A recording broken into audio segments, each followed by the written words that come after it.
Hey, what's up, YouTube? It's Ornell Dice Grinders. Had a good day yesterday and today at my home casinos. That's Harrah's out in Joliet. Met up with a bunch of guys. We have the regulars, Cory, Rich. There was Greg, Fuzzy. Um,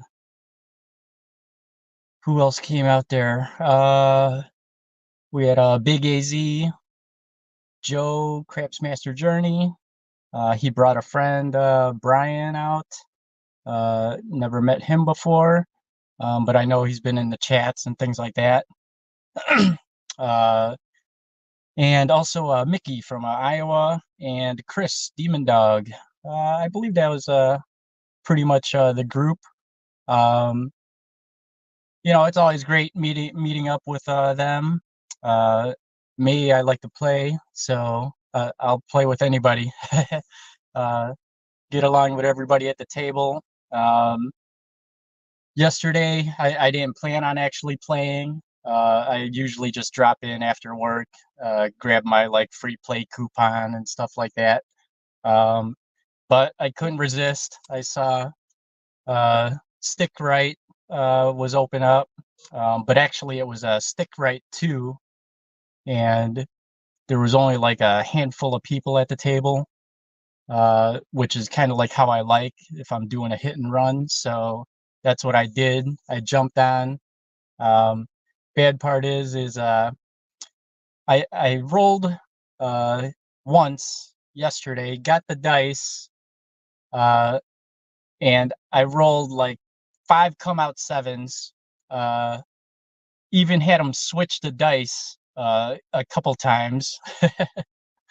And then the guy that was next to me, that was actually Stick Right One, he's a regular there. I know him, and I told him, I said, I'm gonna get a little close to you because I normally like to shoot where you're at. And he was like, "Yeah, no problem. I know you do." He's like, "I'll step back." I was like, "All right, sounds good." And soon as he did that, that's when my roll kicked off. And just hammered numbers. Rolled for like an hour. Um, Fuzzy was actually at the table. I think he got in the middle of my roll, uh, so he made out right away. Starting off in the positive.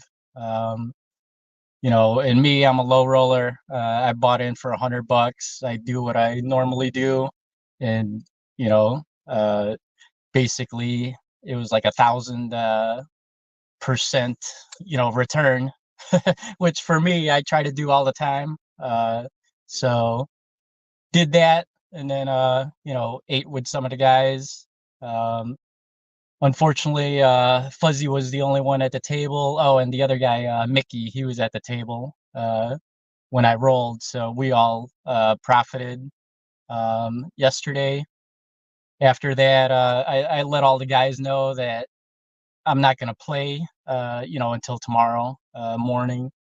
Um, the plan was actually to, for all of us to get on the second table, because it was a 5 times multiplier, for today.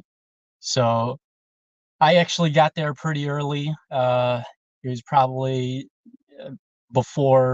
uh, it was between 7 and 8. I got there, and I actually walked by the table, and it was pretty packed, actually. Um, well, let me take that back. It was actually like half a table. There was some spots I was just kind of watching. Um, and then saw Joe and some of the other guys. They wanted to actually go out for breakfast. So I figured, yeah, the tables, most of our group is probably still sleeping. You know, let's go grab some breakfast. Unfortunately, the breakfast place we were going to, or we used to go to, it was like a block away. We walked over there and it was closed or closed down. So that kind of like surprised me because it was really the only like breakfast place around. So we ended up walking back, just eating at the little, cafe or whatever they got open there. Luckily, they had some breakfast sandwiches and coffee. So we sat around for a while, uh, just chatting, things like that. Um, Good conversations. Then we decided to walk over to the craps table, because it was getting closer to like 9, something like that. Um, and to my surprise, the first table they had open, it only had a couple of people on it. Like it opened up, like all the spots for stick left and right were uh pretty much open, and it's a $10 table. I said, shit, I'm gonna go roll. I can't resist when I see like only a couple of people at the table and my spot's open. uh I'm all over it. So I went, bought in $100, and then some of the other guys actually basically just filled in, so there was a bunch of us at the table. Unfortunately, some of the other guys still weren't down yet, because we could have took over just that first table. So it ended up being Fuzzy at the table. He was stick right 2, I was stick right 1. Um, Joe, he was on the hook, stick right. And then there was a couple regulars on our side on the right. On the left side, it was Mickey from Iowa, stick left. Had Giuseppe, stick left 2. Chris Demon Dog was there. He was stick left 2 or 3. After that, I think there was another regular, and then Big AZ was straight out, and then there was like another guy on the hook. So basically, some of those regulars, one guy shot. He actually did pretty good. I didn't bet on him, unfortunately, because I was waiting for it to come around to Fuzzy before I started rolling. Um, he went. Basically, the one regular rolled, did good. I missed out on the roll. The next 2 people actually said they were passing dice, so it immediately went to Fuzzy. And I said, "Oh shit!" As soon as I found that out, I was like, "All right, well, I'm gonna bet," because that was my plan, was bet on us.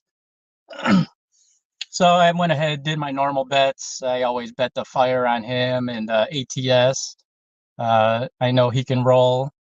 I've seen it many times, so I'll definitely always bet him. And so even if he comes out 7 or anything like that, I'll still bet, because I know he can roll. So Fuzzy gets the dice. He gets in some good roll, and we're all pressed up. I do my regular play. Started out even. I asked him if he could, before he even rolled. I said, "Can you hit an inside number for me?" So I did inside easy. Started for 20. He marked up like the 8, and then immediately just used it to get place bets. And so I was only in for $20. Well, 40 because my ATS and fire. So 40, used that, and he didn't disappoint. We did our press schedule. Of course, Fuzzy, he starts out a little higher than me, so I'm always like chasing his bets. So it's kind of funny, but I don't mind. I know how he plays. I know how I play, and uh, we made out on his roll. So by the time it got to me, he did hit the small or one side of the ATS.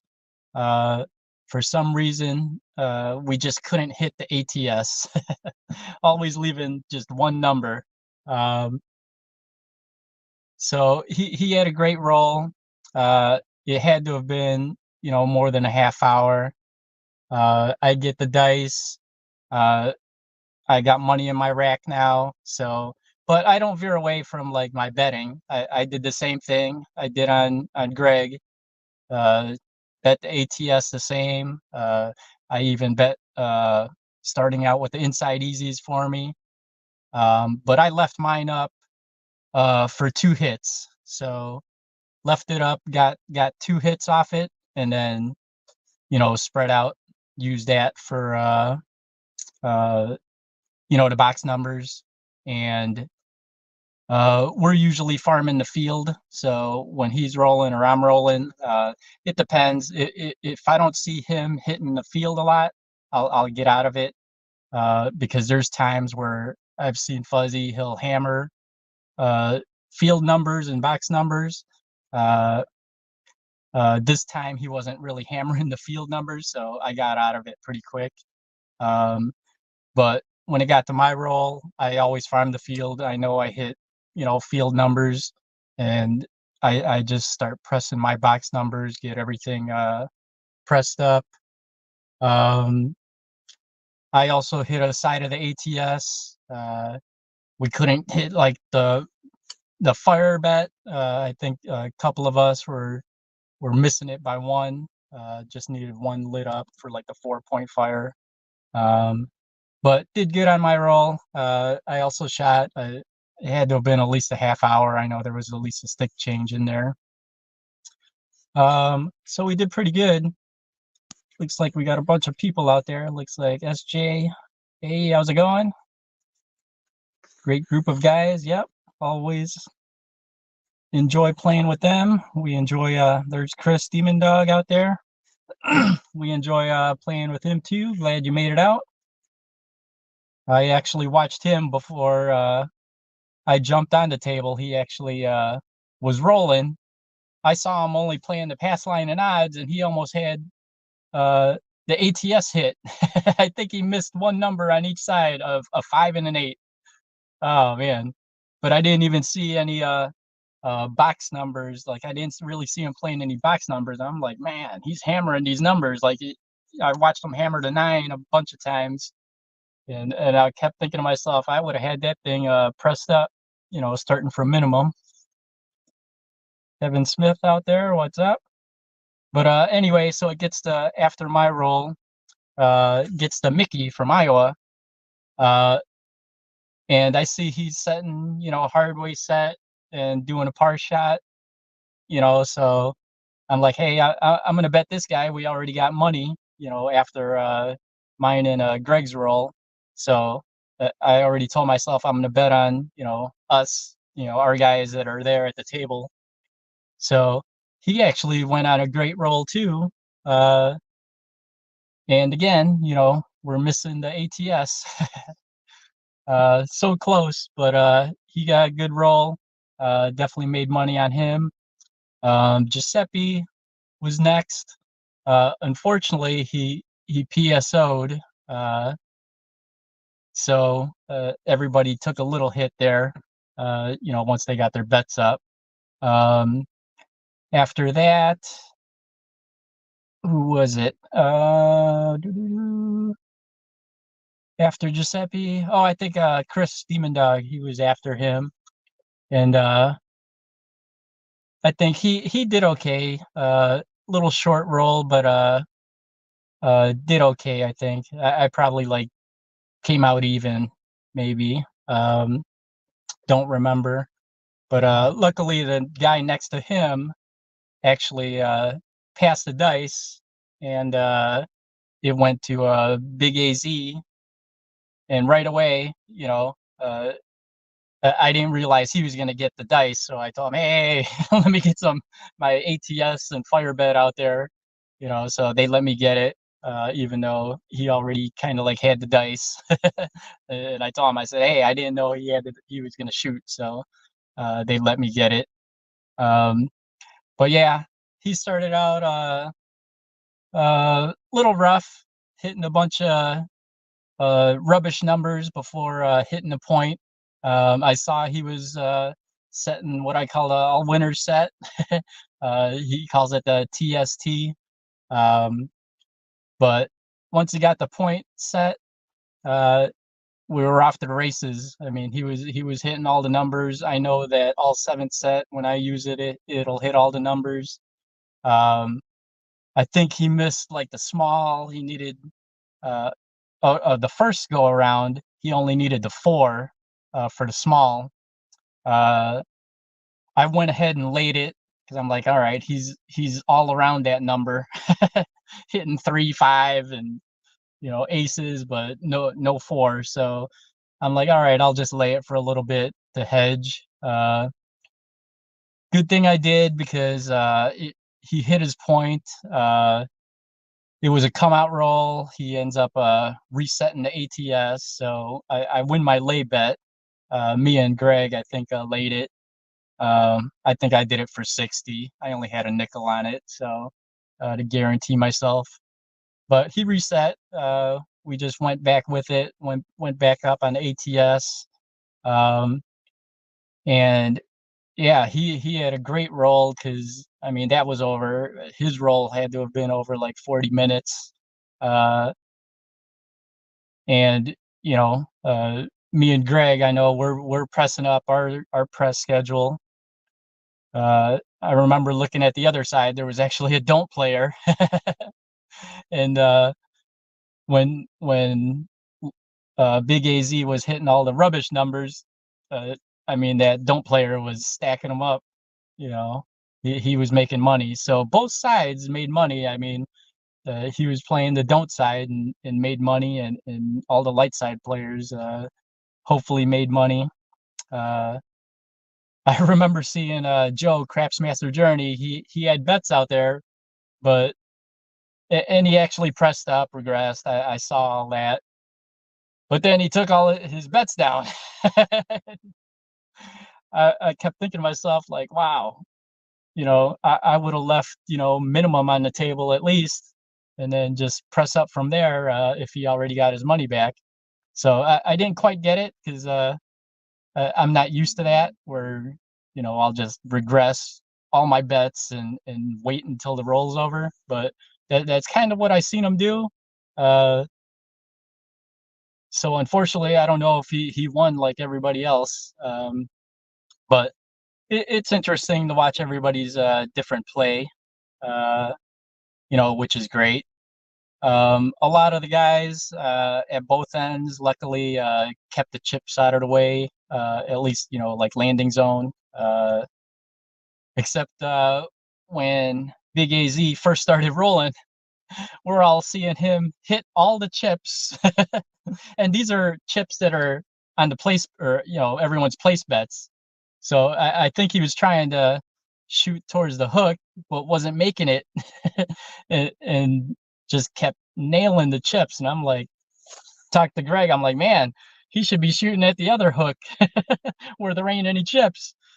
And then luckily he changed it up and started shooting uh, to the other side of the hook, which worked out because like I said, he did great.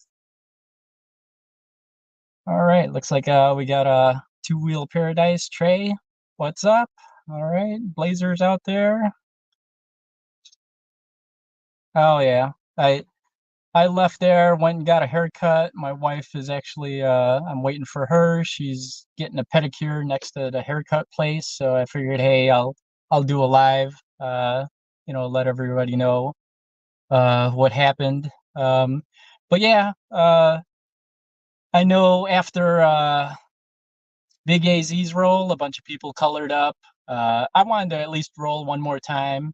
So I told myself it came back around. Greg shot again, okay. I think I did all right. And then it got back to Giuseppe, and I started doing my inside hoppers on him. And of course, he whacks me. So, in order for me to get that back, I actually martingale it. So, I went from 20 to 40 to martingale. And this is still kind of like the come out roll for Giuseppe. And he whacks me again, hits a number that it isn't an inside easy. So I told Greg, I'm like, damn it, I'm gonna try. I said he's got to hit one of these inside easies. I said it gets scary once I get to like 160. So I went from 20, 40, 80, to try to win it back, and he hits like a hard way or something, so I get whacked again. So I decide, all right, I'm hoping that he hits it, hits an inside easy, uh, you know, and I double up and go 160 on the hoppers. Because normally when I see Giuseppe roll, he'll hammer, the inside numbers. So I was surprised that he wasn't hitting them. So unfortunately, I got whacked at the 160 level, and even though I have money and could have went back for it to double up, unfortunately, it would have been 320. I would have had to go 320, and we're talking to the dealers about it, and I was like, I can't do it. So basically, there goes most of the profit that I made off of uh, Greg, myself, and Big AZ. Right there. I watched all that profit disappear in 4 rolls. So I'm at the 160 level, and then he sevens out. I'm like, oh. So I already told myself, I was gonna color up after his roll. I wasn't planning on, uh, playing anymore after that. So uh, unfortunately, I mean, I left in the positive. It wasn't as high as I wanted it to be, but hey, I'll take anything in the green. You know, once I make a decision, I don't really worry too much about it. But yeah, it was great. Uh, Next time, I even told Giuseppe, "Man, you whacked me." I couldn't believe it, but it happens. We've seen it. We've seen it where a bunch of people hit, come out sevens and yos before even hitting a point. So it happens. After my wife is done with her pedicure, I'm actually heading out to Chicago Bally's. My wife wants to get, they offered me a bunch of stuff, free play and uh, food and stuff like that, and a free cruise. And she really wants me to get the free cruise because I kind of told her, I'm like, man, it's raining out. I don't know if I want to drive out there, but she wants to go, so and get it because it's a cruise for some different cruise lines other than Norwegian I normally take. So she wants to get it. Um, so I'm gonna head out there. I'll use my free play roll, once. It's the weekend. I'm already expecting it to be like $25 or $50 tables, but I told her I'll roll one time, even if it's at 25 or 50, and use their free play. But that's it. You know, their tables are short 12-foot tables that are like bouncy, so I don't really care for it. Um, and I didn't plan on actually visiting Chicago Bally's until they have the permanent location, because I know how the tables are now. But hey, they gave me free stuff, so we like free stuff. All right. Well, I appreciate everybody that's out there. Looks like Blue Jay Way came in. How's it going? All right. And then me and my wife tomorrow will actually be going to Biloxi, so we'll keep you informed on that. I plan on hitting the 2 casinos I didn't hit up in Biloxi, and then I'll probably play a couple of the other ones on Sunday. And then Monday, we're gonna head off to New Orleans, do some sightseeing. I'll definitely play whatever casino they got there. I think there's a Harrah's, so I'll play there. Uh, Sightseeing Monday, and then back on Tuesday. And play Biloxi tables. See how we do. We'll keep you informed. Wednesday, I think we fly back, pretty early, or early morning or afternoon, so I might not even play Wednesday, but I should be back. If I'm back early enough and feel fine, we'll have a live fantasy craps, but we'll check it out. Looks like Alfredo dropped in. How's it going? We missed you. Unfortunately, when we filled up the first table, like I said, a couple of the guys weren't down yet. Uh, it was Cory and Rich, so the table filled up. They were waiting at the second table to open up. They like stick left and right. But of course, none of us was going to leave the first table since it was going good. Everybody was rolling pretty good, so uh, nobody was going to leave just to jump on the other table. And that one actually filled up anyway uh, for them, so hopefully they're doing good there. I know some of the guys are still there. I don't know. Big AZ, I think, still out there. I don't know if he's playing with them, but hopefully they're doing fine. Just don't give the money back if you're playing Big AZ. All right, we'll catch you next time. Hopefully, Big AZ. I told him, stay out in Illinois a little longer. We'll shoot. All right, we'll catch you on the next one and see you guys at the table sometime soon. Have a good one, guys.